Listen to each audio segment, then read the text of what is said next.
तो स्वागत है गाइस તમારું વિકે ક્રિએશન એક નેક્સ્ટ વિડિયોની અંદર। તો આજે ગાइस આપણે બર્થડે ડિટેલ્સ પર એક ફોટો એડિટિંગ શીખવાડવાના છે, એ પણ આપણે અલાઇટ મોશન એપ્લિકેશનની અંદર જ। अभी मजा आएगा ना भिड़ो। तो चैनल पर ना हो तो चैनल सब्सक्राइब અને આપેલા બેલ નોટિફિકેશન ઉપર ચેક કરી દેજો, કારણ કે આવા જે વિડિયો નોટિફિકેશન તમને સૌથી પહેલાં મળી શકે અને તમે નવા ટ્રેન્ડિંગ સોંગ ઉપર સૌથી પહેલાં સ્ટેટસ બનાવતા શીખી શકો। તો એથી આપણે જે વિડિયો છે એને આપણે સ્ટાર્ટ કરી નાખીએ છીએ। बात तो सही है। तो चलिए शुरू करते हैं।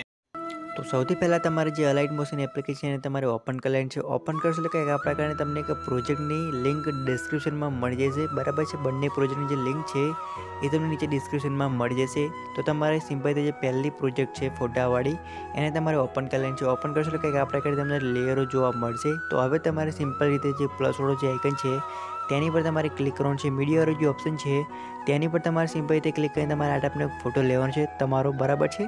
કોઈ પણ તમારો એક ફોટો લઈ લેવાનો છે જેનું બેકગ્રાઉન્ડ ના હોય એવો ફોટો તમારેથી લઈ લેવાનો રહેશે। તો બેકગ્રાઉન્ડ હટાવવા માટે તમે પિક્સઆર્ટ એપ્લિકેશનનો પણ ઉપયોગ કરી શકો છો, બરાબર છે। હવે તમારે ત્યાં જે ફોટો લીધો છે ત્યાર પછી તમારેથી બેક આવતું રહેવાનું છે। બેક આવ્યા બાદ આપણે જે બીજી XML છે એમાં તમારે આવતું રહેવાનું છે અને એમાં આવીને તમારે જે ઇફેક્ટ ઓપ્શન છે તેની પર તમારે ક્લિક કરવાનું છે અને જે તમને થ્રી પર દેખાય છે તેની પર તમારે ક્લિક કરીને જે ઇફેક્ટ છે તમારે કોપી ઇફેક્ટ કરી નાખવાની રહેશે। કંઈક આ પ્રકારે તમે જોઈ શકો છો। કોપી ઇફેક્ટ થઈ જાય તમારે સિમ્પલથી બેક આવતું રહેવાનું છે। બેક આવ્યા બાદ આપણો જે ફોટો છે, બરાબર છે, જે પ્રોજેક્ટની અંદર આપણે ફોટો એડ કર્યો હતો એ ફોટા ઉપર તમારે જે આ ઇફેક્ટ છે એને અપ્લાય કરવાની રહેશે। તો અપ્લાય કરવા માટે તમારે ઇફેક્ટ ઓપ્શન છે તેની પર ક્લિક કરવાનું છે। જે તમને થ્રી દેખાય છે તેની પર તમારે ક્લિક કરીને સિમ્પલ રીતે પેસ્ટ ઇફેક્ટનો ઓપ્શન છે તેની પર તમારે પેસ્ટ કરી દેવાનું રહેશે, બરાબર છે। ત્યારબાદ ગાઈસ તમે જોઈ શકો છો કે આ પ્રકારનો આપણો ફોટો છે એ બનીને અંદર ઇફેક્ટ લાગી જશે। હવે આ જે ફોટો છે એને તમારે કમ્પ્લીટ રીતે સેટ કરવાનો છે, કે આ પ્રકારે તમે જોઈ શકો છો, બરાબર છે। ફોટો કમ્પ્લીટ રીતે સેટ ના થાય તો તમારે જે ઇફેક્ટ ઓપ્શન છે તેની પર તમારે ક્લિક કરીને ઇફેક્ટને વધારે ઓછી પણ કરી શકો છો તમારો એકાડિક। તો ત્યાં આપણે સિમ્પલ તમને કરીને બતાવી દઈએ છીએ કે કઈ રીતે તમારેથી આ જે ફોટો છે એને સેટ કરવાનો છે અને જે ઇફેક્ટ વધારે ફોટા ઉપર હોય તો કઈ રીતે એની થોડીક ઓછી કરવાની રહેશે। તો તમે જોઈ શકો છો ત્યાં આપણે જે ઇફેક્ટ ઓપ્શન છે તેની પર આપણે નીચે પર ક્લિક કરીશું ઇફેક્ટ ઓપ્શન પર, અને ઇફેક્ટ ઓપ્શન પર ક્લિક કર્યા બાદ ખૂણામાં તમે જોઈ શકો છો મેં રાઉન્ડ કર્યું છે તેની પર તમે ક્લિક કરશો એટલે આ રીતે ઇફેક્ટનું સેટિંગ ખોલીને ઓપન થઈ જશે। તો કઈ સેટિંગ ઓપન થઈ જાય એટલે તમારે તમારી રીતે એને ઇન્ક્રીઝ કરી લેવાનું રહેશે, બરાબર છે। વધારે ઓછી હોય તો તમે જોઈ શકો છો કે આ પ્રકારે આપણે એને કમ્પ્લીટ રીતે ફોટા ઉપર અપ્લાય કરી દઈશું। ત્યારબાદ જે આગળની પ્રોસેસ છે એ આપણે જાણી લઈએ। તો ગાઈસ તમે જોઈ શકો છો કે આ પ્રકારે આપણે ફોટોને કમ્પ્લીટ રીતે સેટ કરી દીધું છે। હવે આ રીતે કંઈક વચ્ચે શરમાની મૂકી દઈશું, બરાબર છે। કમ્પ્લીટ રીતે સેટ કર્યા બાદ અને કમ્પ્લીટ રીતે સેટ થઈ જાય ફોટો એટલે તમારે બેક આવવાનું છે અને બેક આવ્યા બાદ આ જે ફોટો છે તેને તમારે હોલ્ડ કરીને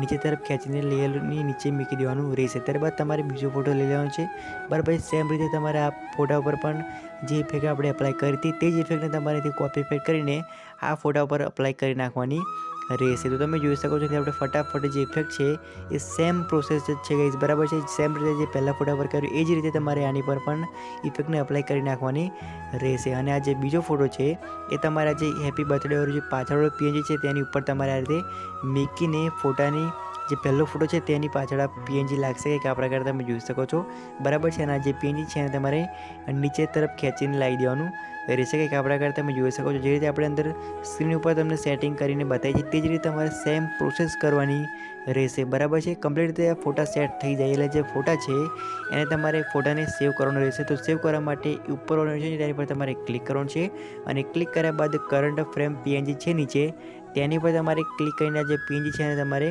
ફોટાને સેવ PNGમાં કરી લેવાનો રહેશે, બરાબર છે। તો ત્યાં આપણે સિમ્પલ રીતે PNGમાં ફોટાને કમ્પ્લીટ રીતે સેવ કરી લઈશું। તો ત્યાં આપણે સિમ્પલ રીતે PNG પર ક્લિક કર્યું અને ક્લિક કર્યા બાદ એક્સપોર્ટિંગ થોડોક વેઇટ કરશું એટલે તમને અહીંથી આ જે PNG છે એ ફોટામાં કન્વર્ટ થઈ જશે। તમે કંઈક આ પ્રકારે તમારે ત્યાં સેવ વાળો ઓપ્શન છે તેની પર તમારે સેવ કરી લેવાનું રહેશે, બરાબર છે। તો આ હતું ગાઈસ આપણે આ બર્થડે ઉપર ફોટો એડિટિંગ કરવાનું। અને ગાઈસ આ જ ફોટા પર આપણે એક ન્યૂ વિડીયો લાવવાના છે બર્થડે ડ્રેસ એડિટિંગ વાળું, બરાબર છે। તો ચેનલને સબસ્ક્રાઈબ રાખજો જેથી કે તમે સૌથી પહેલાં નોટિફિકેશન મળી શકે, બરાબર છે ગાઈસ। તો અહીંયાથી આપણે જે વિડીયો છે આપણે પૂરું કરીશું, બરાબર છે। તો આ જે બર્થડે ડ્રેસ છે એ તમને જલ્દી જ મળી જશે, બરાબર છે, ચેનલની અંદર જ। તો ચેનલને સબસ્ક્રાઈબ કરી દેજો, બરાબર છે ગાઈસ। તો વિડીયો પૂરું કરીશું, પછી મળીશું નેક્સ્ટ વિડીયોની અંદર। જય માતાજી। Down, down.